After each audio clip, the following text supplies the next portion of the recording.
안녕하세요. 반갑습니다. 전국 비구니회 회장 광용 스님입니다. 오늘 이렇게 거룩한 자리에 초대해 주시고 또한 자리를 마련해 주셔서 너무 고맙습니다. 지금 우리 사회는 오락 문화가 아주 만연되어 있습니다. 내 주변에 가까이 와 있습니다. 그런데도 이렇게 법문을 들으시겠다고 일찍부터 서둘러서 자리해 주셨으니 여러분들은 참 불자십니다. 제가 오늘 여러분들과 함께 법문을 해드린다기보다는 함께 공감하고 함께 공부하고 함께 서로가 의사소통하는 시간을 갖고자 합니다. 법문의 주제는 출가제의를 놓고 좀 함께 대화를 나눠보고 싶습니다.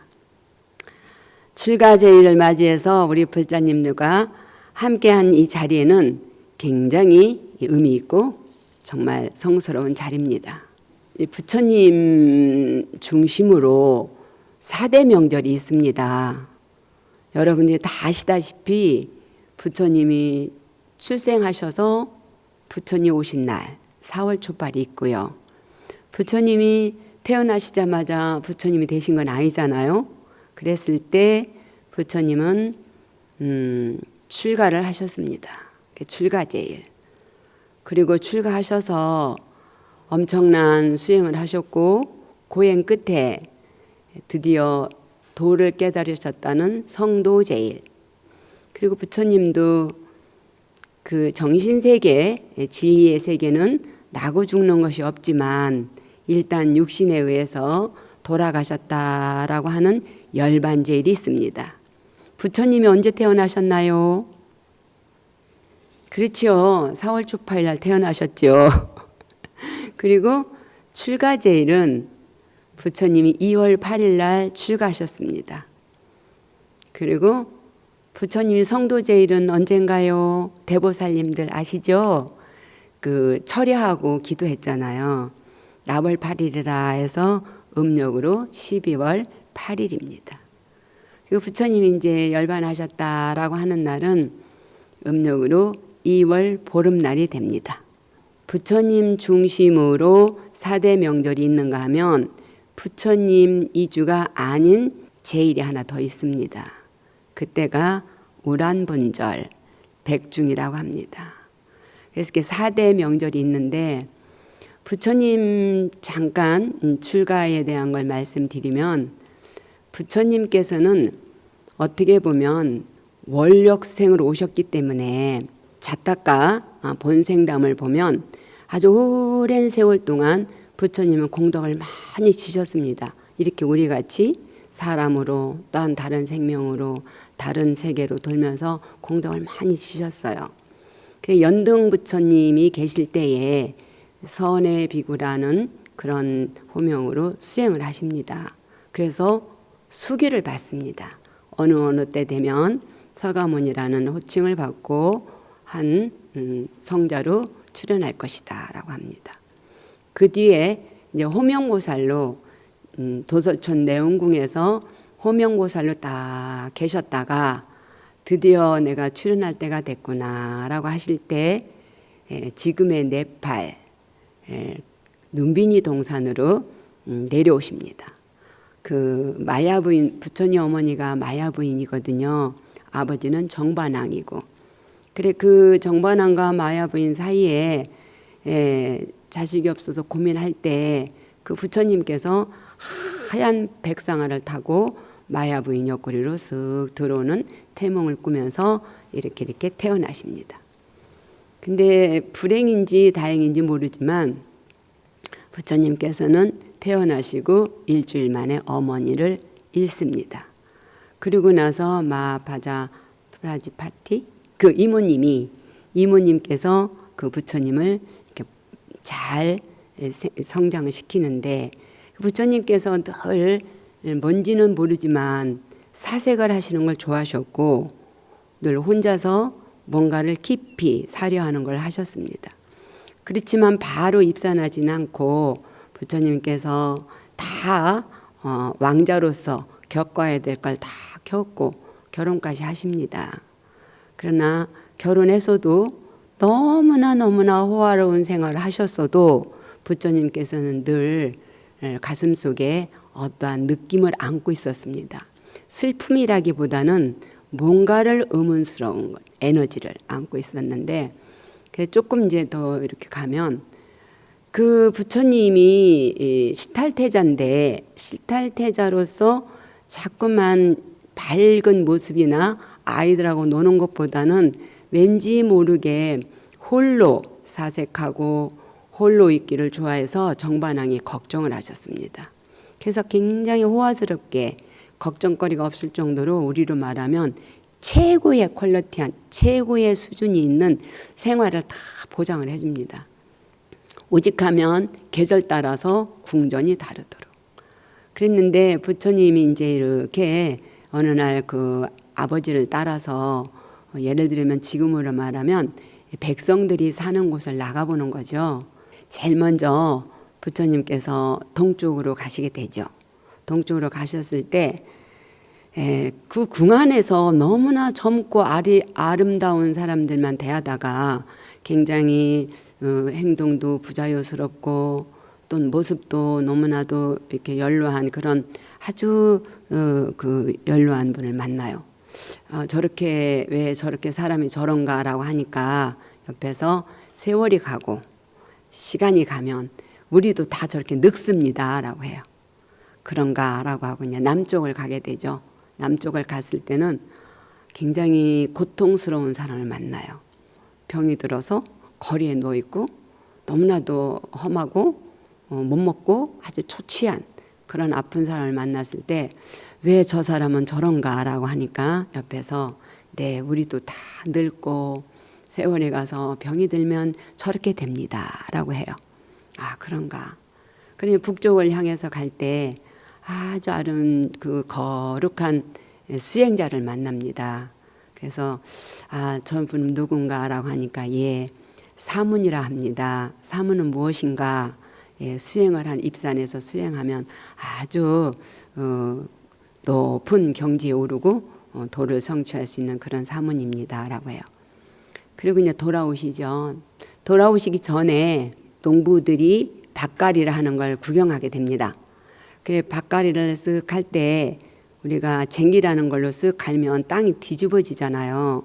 그럼 거기서 땅 속에서 살고자 하는 벌레들이 많이 나오잖아요. 그 벌레들이 나오니까 새가 와서 콱 그걸 작은 새가 와서 찝어가는 거예요. 찝어서 먹으려고 날아가는데 더 큰 새가 와서 그 작은 새를 또 채가는 거예요. 아, 이건 무슨 상황인가라고 할 때 예, 사는 건 저렇게 양육강식이라는 먹히고 먹고 하는 그 투쟁이 있습니다라고 하는 거예요. 부처님께서 궁에 돌아와서 왜 삶이라는 건 그런가? 이렇게 젊고 당당하고 구족된 것이 영원하지 않고 늙고 병들고 죽고 내가 열심히 노력해서 먹이를 잡았는데 또 뺏겨야 되고 이런 고민을 많이 하시게 됩니다. 그리고 이제 부처님 당시 때에도 바라문이라는 그 족이 있어서 많은 수행에 대한 수행을 하는 분들이 많이 있었습니다. 그래서 거기에는 고행을 해서 육신의 고행을 통해서 어떤 정신세계로 굉장히 높아진다라는 그런 사상. 부처님도 이제 깊이 사유를 하다가 드디어 정말 2월 8일 날 출가를 하십니다. 출가를 하셔서 진짜 산에 들어가서 누구와도 견줄 수 없는 고행을 하십니다. 고행에 보면 까치가 이 어깨에다 부처님 어깨에다가 까치집을 졌다르고 파키스탄 쪽에 가면 그 부처님 고행상이 있더라고요. 박물관에. 그래서 정말 배가 등에가 딱 붙어 있고 갈비뼈가 다 드러나 있고 너무나 고행을 하십니다. 그 어느 순간 부처님께서는 이 육신의 고행을 통해서는 절대 우주를 관통할 수가 없다라고 하시면서 사유에 들어가실 때 드디어 백고상에서 광명이 나오고 모든 것들을 한 마음 한 생각에서 삼천대천을 볼 수 있는 온몸이 깨어나고 빛으로 충만하고 성도를 하십니다. 성도를 하시는데 그 리틀 붓다에 보면 또 경전에도 보면 부처님이 다 깨달으셨을 때 얼마나 환희스러우셨으면 이것은 불가설이구나. 이건 감히 설하고 설할 수가 없는 세계구나 라는 것을 절감을 하시고 부처님께서 이대로 나는 열반에 들어야 되겠다. 드디어 나는 그냥 여기서 소위 말해서 생을 마쳐야 되겠구나 라는 생각을 하시게 됩니다. 그때에 천신들이 권총을 하셨다 하지요. 법을 비십시오. 법을 비십시오라고 했고 이 도가 이 당신이 깨친 이 성불이 이 세계가 정법인지라는 것을 그 영화에 보면 말씀하십니다. 그리고 갱지스강 강물이 흐르는 데다가 그릇을 띄우죠. 그 그릇은 뭐냐면 당신이 도를 딱 깨닫고 나서 이제사 시장기를 느끼는구나 라고 할 때 목동이 옆에 있었어요. 수사타 목동이 있어서 죽을 한 그릇 갖다 드렸거든요. 죽을 한 그릇 드시고 그 빈 그릇을 강가에 가서 흘러가는 물에다 올립니다. 올려서 이 그릇이 물결 따라서 가면 나는 정도가 아니다. 내가 그 그릇을 딱하니 관하면서 그 생명력, 진리, 빛 이것으로 내가 정지를 시킨다라면 이거는 나의 도가 성하다라고 하면서 실험을 하실 때 그릇이 떠내려가지 않아요. 그 이제 경전에 보면 또 여러분들 남방 쪽에 가보면 부처님이 그 보리수 아래에 계실 때에 코브라 있잖아요. 코브라가 다리를 딱 틀어서 방석을 만들어 드리고 코브라 머리가 쫙 피면 비를 피해 줄 수 있을 정도로 넓어진답니다. 그래서 딱 펴서 부처님의 그 비를 피하게 해주고 하루 종일 앉아 계시는데 얼마나 뜨겁겠어요, 태양이. 그런데도 나무가 그 태양빛 따라 그늘을 드리워드리고 산천에 있는 꽃과 나무들이 다 부처님한테 읍을 하고 백수들이 와서 부처님께 법을 청했다라고 나옵니다. 그러면서 이제 부처님께서는 드디어 이제 화엄경을 설하시고 이렇게 하셨다는 것이 부처님이 이제 출가에 대한 걸 여기까지 말씀을 드리고요. 우리 좀 더 일반 제가자들이기 때문에 제가 이런 면으로 법문을 해드려야 되겠다라는 생각을 했습니다. 그리고 이제 출가란 글은 무엇인가? 선방편입니다. 부처님의 출가는 선방편이 뭐냐면 여러분들 입장에서는 내가 너를 위해서 내가 해주는 거야. 나는 내 의지대로 내가 사리사욕을 챙기는 게 아니라 내가 너를 위해서 이렇게 해주는 거야 라는 것을 선한 방편, 선방편으로 출가를 하십니다. 출가를 간단하게 말한다면 삼복계 귀하는 겁니다. 그래서 좀 더 풀어서 설명을 드린다면 불교에 입문을 해서 수계를 받고 계를 받고 수행기도 정진으로 상구불이 하화중생하는 것이다 라고 말씀드릴 수 있습니다. 출가는요 좀 더 의미 있는 삶을 살고 싶은 겁니다. 좀 더 낮춰서 말씀드린다면 사람답게 살고자 할 때 출가라고 볼 수 있습니다.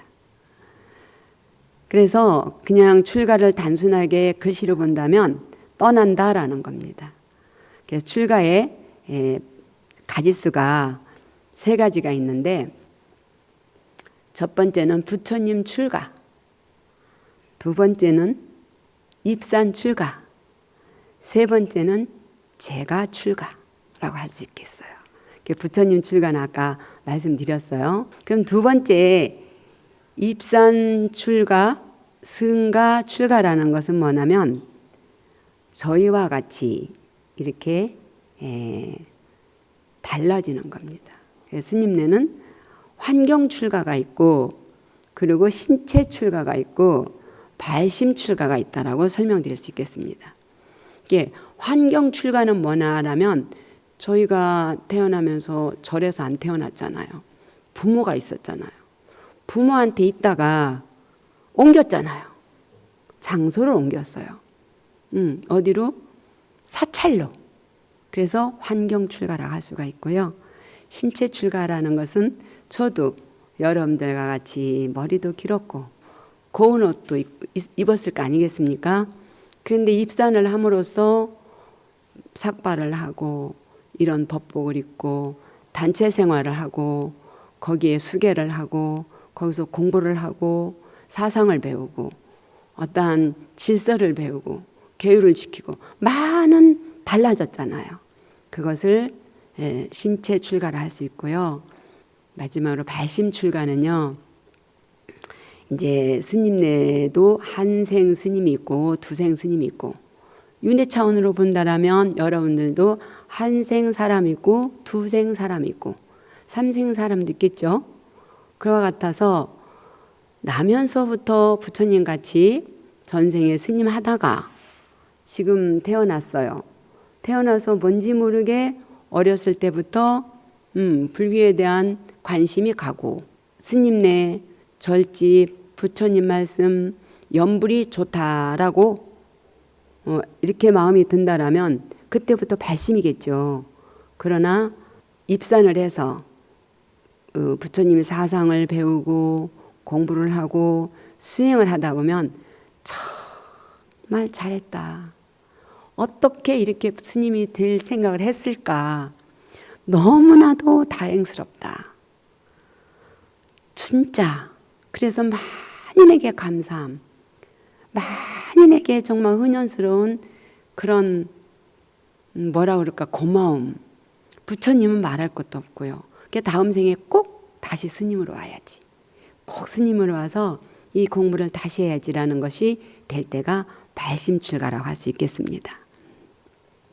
그러면 이제 오늘 중요한 제가 출가를 해야 되는데 제가 출가는 뭐냐면 입산을 못하지만 우리가 사가에 있으면서 이렇게 생활하는 겁니다.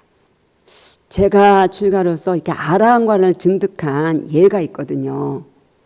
그런데 어떻게 보면 여러분들은 제 입산 동기가 궁금하지 않으세요? 궁금하죠? 그냥 간단하게 얘기할게요. 한 두 가지가 있는데 간단하게. 저는 어려서부터 이 몸이 찼어요. 차서 그 늘 동상이 많이 이렇게 걸려서 손도 막 얼어 터지고 진물도 나고 고통스러웠어요. 진짜 학교를 가도 아이들하고 같이 겨울이 돼 놀 수도 없고 그 동상으로 인해서 고통을 많이 받았습니다. 그래서 저는 괴로워했어요. 왜 다른 형제들은 안 그런데 나만 이렇게 동상이라는 걸 배겨서 동상이랑 걸려서 고통스러운가.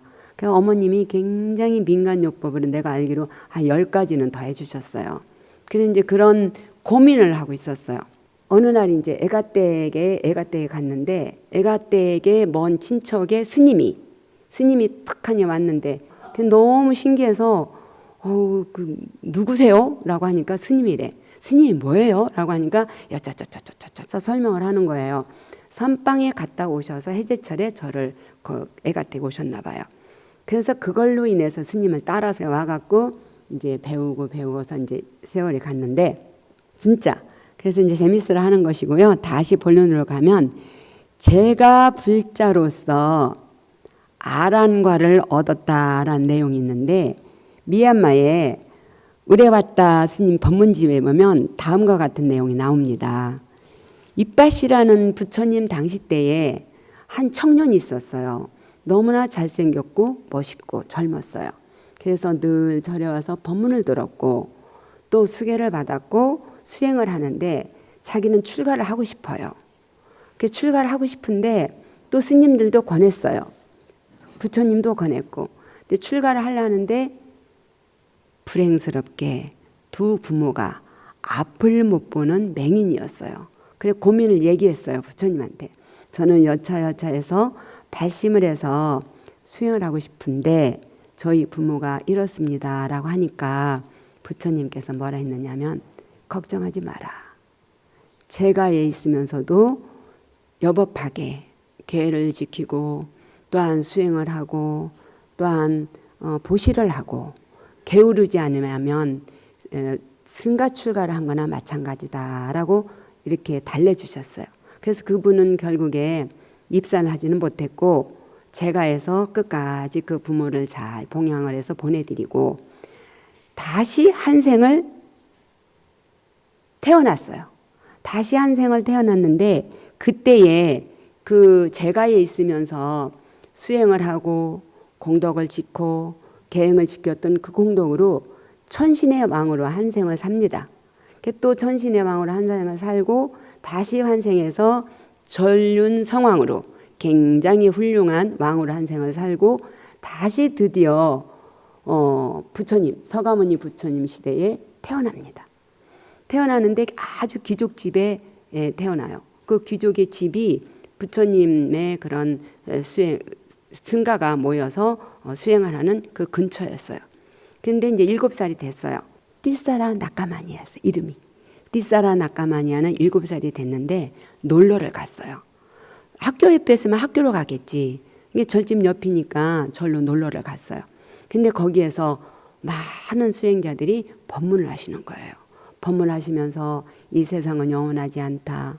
우리는 이 몸이 삼업으로 돼 있는데 삼업을 잘 운행을 하면 정말 수행을 할 수 있지만 그대로 그 업식으로 따라가면 탐진치라는 걸로 인해서 내가 내 지옥을 만들고 내가 화탕지옥을 만들어서 괴로워한다. 그러니 이 삼업을 그 다시 이 사막이라는 그 방편으로 수행을 하면 여차저차다라는 그 내용을 듣게 됐어요. 근데 그 띠사라 나까마니아는 듣는 순간 난 저거 알아. 오래전에 알아. 나는 저거 다 익혔어 라고 하면서 중얼중얼하면 뛰어놀았어요. 그 조그만 7살짜리가. 그러니까 큰 소리를 막 뛰어놀면 난 저거 벌써 아는데 난 다 아는데 라고 하니까 한 스님이 데려다가 조곤조곤 좀 물어보니까 너무나 다른 수행하는 스님들보다 명료하게 부처님 사상을 알고 있었던 거예요. 그래서 잠시 선정에 들게 하니까 전생을 쫙 보는 거예요. 그래서 전생에 그 얘기를 하면서 어린 동자가 법상에 올라가서 드디어 법문을 하는 거예요. 많은 그런 수행자들에게. 제가에 있으면서 제가에 이 속가에 있으면서 이렇게 삼복계 귀의하고 수계를 받고 수행을 하고 포시를 하고 방일하지 않고 계속해서 신심이 장하면 이렇게 여러 가지의 유익함이 있다라는 내용을 합니다. 한 7가지가 있는데 엄청 많지만 이 세상에서 가장 좋은 건요. 많은 사람들이 나를 사랑하고 존경하는 겁니다. 그럼 뭘 더 바라겠어요? 그래서 어디를 가나 사랑을 받고 존경을 받습니다. 두 번째는 그 우리로 말하면 IQ가 높다는 거겠죠. 지적 능력을 가져서 언제나 일문천후를 합니다. 한 번 들으면 1000가지를 깨닫습니다. 또한 천신이 늘 곁에 있으면서 그 사람이 필요로 하는 걸 다 충족시켜주고 또한 비할 데 없이 아주 아름답고 잘생긴 미모를 갖고 태어나서 그 사람이 가는 곳마다 그 상대방까지 환희스럽게 해준다. 그래서 세세생생에 그렇게 빼어난 미모와 아름다운 몸매와 그런 성스러운 그런 신체로 인해서 다른 사람까지 행복하게 해주고 그분은 그렇게 제가자로서 그렇게 부처님을 잘 섬기고 수행을 하면 그분이 가는 곳마다 귀히 여기고 천하의 명성이 떨쳐서 끝없이 많은 중생들을 구제할 수 있다. 이렇게 7살짜리가 많은 수행자들한테 설법을 하는 겁니다. 그러면 우리는 이제 그렇게 좋다라는 거를 이제 뒤에 많지만 좋다라는 것을 지금 우리가 제가자로서 어떻게 해야 되는가라는 방법이 있습니다. 어떻게 하면 될까요? 가장 중요한 건 실천입니다. 실천. 어떤 걸 들었던 봤던 내가 익혔던 느꼈던 실천하지 아니하면 절대 씨앗이 발화를 못합니다. 그래서 여러분들이 너무나 잘 아는 바와 같이 천수경에 시박참회가 있잖아요. 살생중재금일참회, 투도중재금일참회 하시잖아요.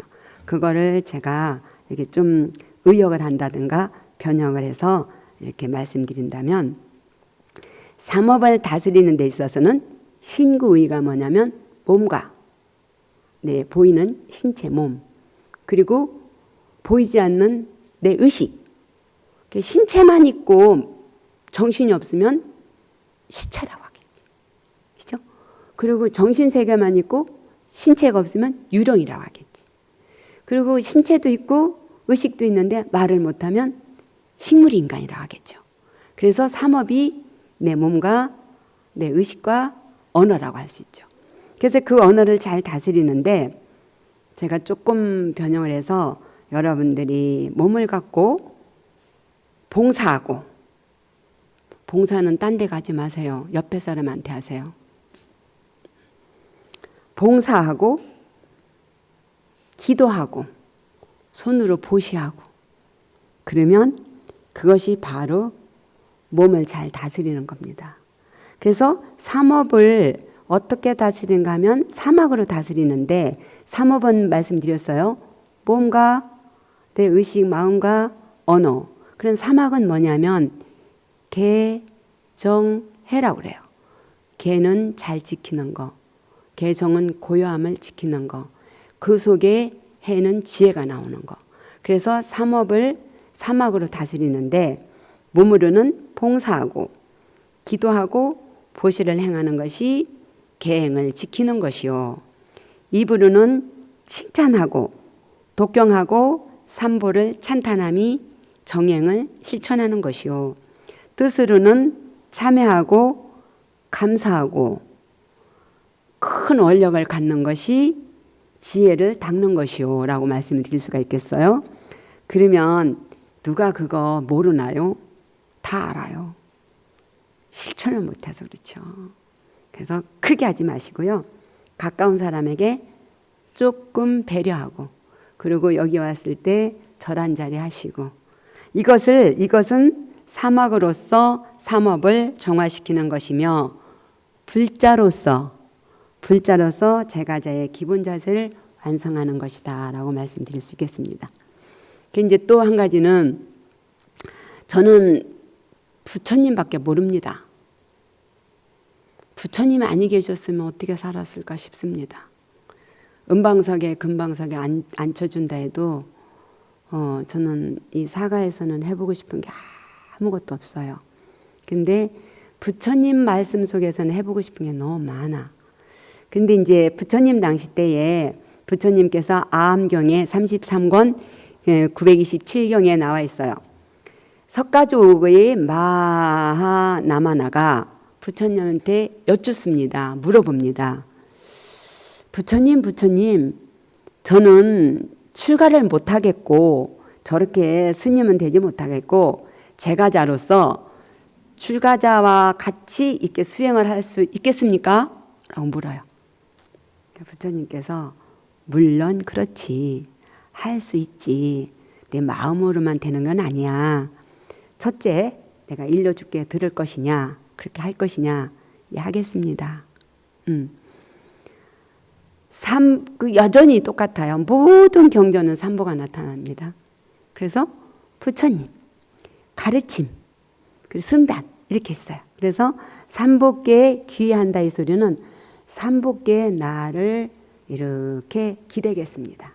그래서 삼보께 귀의하고 도량을 청정하게 하고 또 믿음을 굳건히 하고, 여러분들 믿음이라는 게 여유하지 않아요. 믿음을 굳건히 하며 계율을 잘 지키고 설법을 듣되 처음도 중간도 끝도 바르게 들어야 하며 인색함을 버려야 하며 널리 보시해야 하며 정진을 게을리하지 아니하면 부족하다라고 했습니다. 안 그렇겠어요? 제가 있는 분이나 출가해서 사찰에 있는 분이나 부족하다, 똑같다라는 말씀 드립니다. 또한 상인이 부처님한테 묻습니다. 저는요, 돈 버는 게 너무 좋습니다. 이익을 내는 게 너무 좋아서 입산을 못 합니다. 그런데 저는 부처님 법은 좋습니다. 어떻게 하면 제가 장사를 하면서도 제가자로서 부처님의 사상의 바탕으로 계율을 지키고 수행을 할 수 있겠습니까? 라고 하니까 부처님께서 이렇게 말씀해 놓으셨습니다. 당부를. 상인이니까 재물을 많이 쌓아라. 쌓으는데 더 얻고 싶으면 거기서 얼마를 보시를 하라. 모든 공덕에는 모든 보살이 부처를 이루는데도 보시가 있습니다. 보살이 수행 방법이 육바람일에서도 보시가 제일 앞에 있습니다. 그래서 상인이여 더 재물을 많이 얻고 또 그 재물을 많은 사람에게 이렇게 유익함을 줄 수 있도록 보시를 하면 된다. 그리고 두 번째, 상인 중에서도 정도로 하는 그런 명예를 얻고 싶거들랑 계율을 지켜라. 그리고 끝에 가서 상업을 다 내려놓고 끝에 가서 나이가 먹으면 그래도 벗이 있는 게 좋지 않는가. 장사에만 상업에만 돈을 버는 데만 오르지 하면 나중에 늙어서 외롭다. 그러니까 좋은 벗을 만들고 싶거들랑 그때그때의 은혜를 베풀어라 라는 말씀을 해놓으십니다. 그래서 제가 꼭 끝에 가서는 실천입니다. 실천이라는 걸 강조합니다. 저도 이 입산을 해서 반세기를 넘게 살았는데 얼마나 많은 분들을 만났겠어요. 정말 많은 분들을 만났는데 제가자로서 이렇게 우리 노부살님들 같이 이렇게 계시면서 굉장히 수행을 하시고 공덕도 베푸시고 계율을 잘 지키는 분이 있었습니다. 그 한 말씀을 드리면 그분이 나중에 이렇게 말을 하더라고요. 저는 불자로서 굉장히 보람스러웠습니다. 연세가 많이 드셔서 돌아가셨어요. 근데 불자로서 정말 보람스러웠고 직장인이었어요. 처음에 직장이었는데 그렇게 불교에 귀하고 이렇게 기도하고 수행하면서 사회생활도 굉장히 안정됐었고 가족들도 화합했고 자식들도 잘 됐고 노후에도 자식들한테 대접을 받았습니다. 그리고 돌아가실 때 보니까 정말로 누가 모셔가듯이 모셔가더라고요.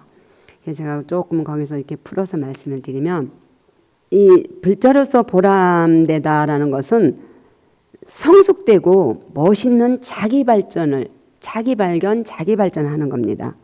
그리고 사회생활에 안정됐다는 것은 행동이나 언어나 생각이나 이런 자체가 정돈돼 있다는 거죠. 또 그리고 가족이 화합했다는 것은 어쩌면 가슴에 그 인내를 해야 되고 내가 감내해야 되고 수행해야 되는 것을 삭히고 또 어른 스님들의 법문을 들으면서 하심하는 것을 익혀갔다라고 볼 수 있죠. 하심하는 것을 내가 수용하고 내려놓는 것을 그 마음을 익혀가면 가족들한테 조급하거나 바래거나 그런 것들이 조금은 가볍죠. 그래서 가족이 화합했고 그러면 자식은 잘 될 수밖에 없습니다. 진정성 있는 신앙생활을 하면 같이 성장을 합니다. 자식과 이 어머니가 부모가 같이 성장을 하게 됩니다. 그리고 노후에 존경받는다는 것은 내내 절에 다녔었는데 뭐가 그렇게 사나울 일이 있겠어요. 나이 먹고 대접을 못 받는 것은 자꾸만 가르치려고 드니까 그래요. 몸은 안 되는데 생각은 너무 경험이 많아서 말이 많아져요. 가르치려고 들고 그렇게 하면 안 돼. 저렇게 해야 돼. 왜 내가 어떻게 너희를 키웠는데 나를 이렇게 홀대해. 바람이 많고 가르치려고 들고 또 외로워하고 노여움이 많으면 대접을 좀 덜 받죠. 그리고 마지막에 그 인생의 졸업을 할 때에 몸도 마음도 언어도 잘 다스렸는데 어떻게 저승사자가 끌어가겠어요. 염라대왕에 와서 모셔가겠지. 그리고 아미타 부처님이 마중 나오셔서 반겨서 가시겠지. 그런 신념을 딱 가지시면 실천이 저절로 됩니다. 그럼 자동으로 다음 생에는 원력보살로 환생을 하신다라는 겁니다. 추격해서 정리를 한다면 기도 생활하고 원력을 내고 진정한 그 제가자로서 출가의 마음을 내면 부처님이 사랑해 주시겠지. 그죠? 끝으로 이렇게 제가 좀 마무리를 하고 싶은데요. 우리가 법문을 많이 듣다 보면, 큰 스님들한테 법문을 많이 듣다 보면 집착을 내려놓으세요. 들어보셨어요? 집착을 내려놓으십시오. 마음을 비우십시오. 또 하심하십시오. 또 수용하십시오. 이런 얘기 많이 들어요. 그게 어렵잖아. 쉬워요? 저는 어려워요. 이렇게 이제 결론해 봐서 이렇게 삼복계에 귀하고 계율도 잘 지키고 삼업을 신구일을 잘 다스려서 기도하고 수행하고 잘 하신다면 이 자체가 굉장히 행운스러운 거잖아요. 그러면서 제가 출가를 하신 거죠. 그 자체가. 그래서 이제 출가라는 것은 집착에서 벗어나는 거예요. 집착에서 벗어나려고 입산 출가를 하는 거예요. 그럼 여러분들은 집에 있으면서 입산 출가를 할 수가 없잖아요. 이쪽에는 없고 이쪽에는 안 하고 여기는 못하고 여기는 안 하고 이렇게 볼 수가 있어요. 근데 이제 아까 말씀드렸듯이 스님들이 아이고 자식은 다 지가 알아서 크니까 자식으로부터 좀 집착 좀 내려놓으세요라고 해요. 또 돈은 그렇게 생각하는 대로 오는 게 아닙니다. 돈이 따라와야지 돈을 쫓아가면 어떡합니까? 돈에 대한 집착 좀 내려놓으십시오. 또 사랑하는 사람 사랑 영원하지 않아. 가난이 앞문을 들어와봐 사랑 뒷문을 홀딱 도망가. 사랑도 그냥 놔두면 돼. 안 되잖아요. 그래서 제가 딱 오늘 우리 젊은 불자님께 또 여기 있는 불자님들께 드리고 싶은 키는 뭐냐면 인식 전환입니다. 인식 전환. 오늘의 키가 인식 전환이에요. 그게 즉 뭐냐면 자꾸만 이만한 게 얼마나 다행이야. 여기 이 나이에도 여기에 올 수 있는 게 얼마나 다행이야. 내가 이 나이에 귀가 안 들려봐. 법문이 안 들리지. 내가 이 나이에 못 걸어봐. 못 오지. 모든 것들을. 그리고 요즘에 취직하기 어려운데 일단은 취직이 됐어. 일단 나는 됐다고. 라고 다행이다라는 그 연습을 하는 거예요. 착한 것도 연습하지 않으면 안 돼.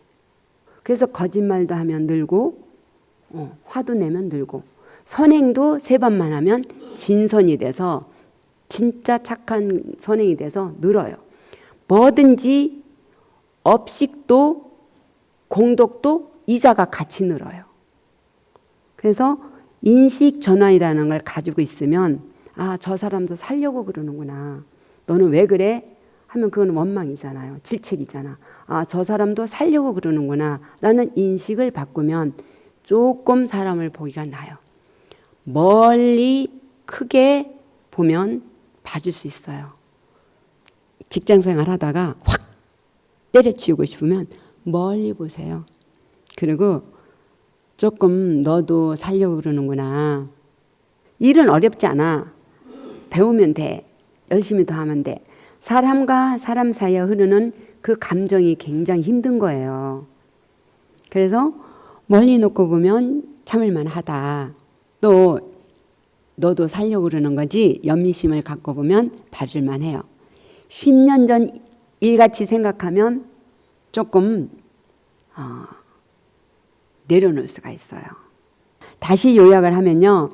불법승께 삼복계 귀하고 수계를 받고 계율을 지키고 삼보를 찬탄하고 기도하고 수행하고 원력을 세워서 정진하면 비록 입산 출가를 하지 못했다 하더라도 제가자이면서도 제가 출가자로서 입산 출가한 거나 똑같다라는 겁니다. 그것이 진짜 맞다 싶으면 한번 본인들에게 큰 박수 쳐보세요. 성불하십시다. 감사합니다.